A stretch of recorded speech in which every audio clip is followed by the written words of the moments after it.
Kamala Harris has so far enjoyed a smooth ride in her presidential election campaign. She has now been formally nominated as the Democratic Party's candidate in the November presidential elections.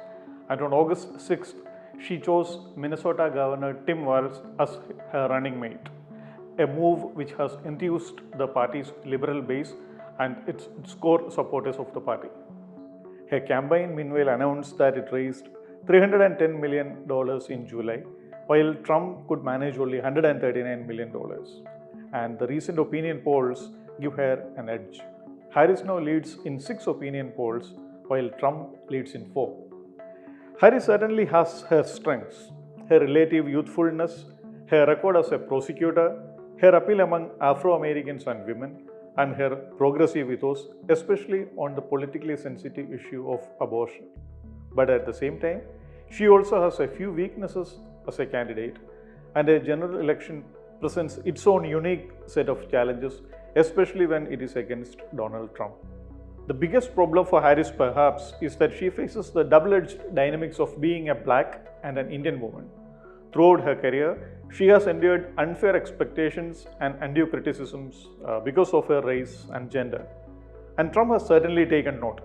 He has been finding it difficult to find a line of attack against Harris that could stick.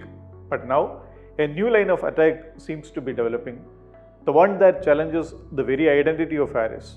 Just the other day, Trump raised questions about her black identity at a meeting with black journalists, and he followed it up with a social media post. He said Harris had always identified herself as Indian and changed her racial identification to black only for electoral gains. Making Harris an outsider is a strategy that could work.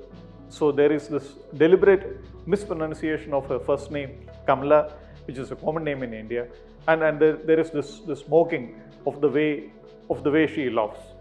Harris can expect a lot more like this from Trump and his surrogates. And there will be no dearth of other insults and below-the-belt attacks. For instance, Trump calls her dumb as a rock, totally unlikable, a communist, a monster, so on and so forth. Speaking at a meeting of religious conservatives in Florida last week, he accused her of trying to impose extreme leftist views on immigration and abortion. She always has to face the allegation that she is a DEI hire, referring to diversity, equity, and inclusion. And this is likely to continue. Harris faces another notable challenge in her close association with President Biden. Aligning with the president may solidify support from those who favor his policies and his leadership, but those votes in any case are hers. But it could risk alienating the independent voters who are somewhat dissatisfied with many aspects of the Biden presidency. To mitigate this risk, Harris has developed an independent streak on several issues. For instance, she openly advocates for a more proactive abortion policy, and she emphasizes the humanitarian cause of the Gaza war.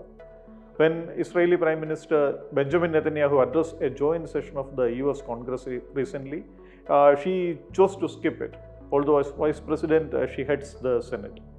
By taking these different and distinct positions, Harris aims to differentiate herself from Biden and appeal to a wider range of voters. Such a balancing act is a delicate task, and she also needs to maintain her working relationship with President Biden.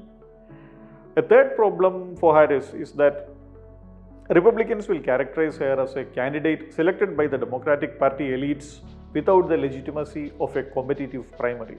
This narrative could undermine her by suggesting that she lacks genuine grassroots support and also a robust Democratic endorsement. Additionally, her lack of experience in a challenging primary contest could pose difficulties while facing a strong opponent like Trump. Primaries are definitely crucial for candidates to refine their messages, to engage with various diverse voter groups, iron out wrinkles and problems in their campaign, and also build political strength. Without this formative primary experience, Harris is likely to struggle. It will be difficult for her to demonstrate her readiness and adaptability in the general election. And then there is this concern about Harris not being able to define herself clearly.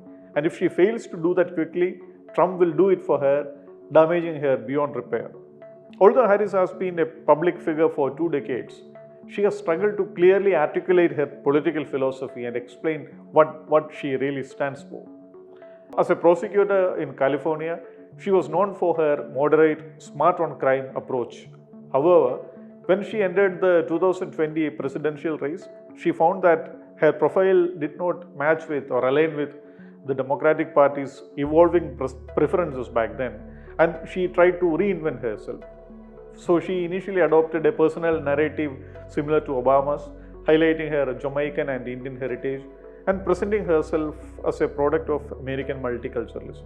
When this approach did not gain traction, she shifted to a more progressive leftist stance, for example, endorsing Medicare for all like Bernie Sanders does.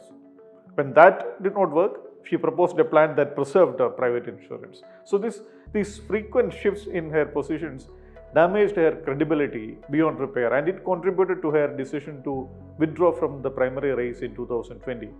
And it could be a significant liability for her this time as well. Finally, and this is probably the most crucial point, it's about the concern that Harris will not be able to win key swing states, which is crucial in winning the race to White House.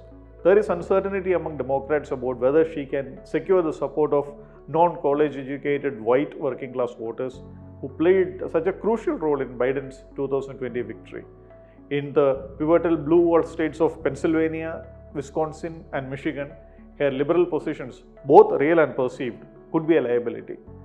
Biden's success in those states was largely attributed to his centrist approach and his appeal to white working class voters. He was Scranton Joe for them, someone whom they knew and they trusted. Harris, in a sense, lacks that. Some Democrats are concerned that her coalition of women, black, and young voters might not be enough to offset potential losses among white working class men.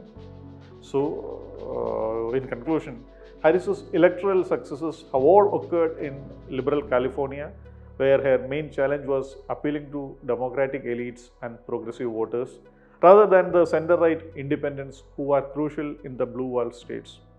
So, Harris could do well to remember that no California Democrat has ever run for president successfully.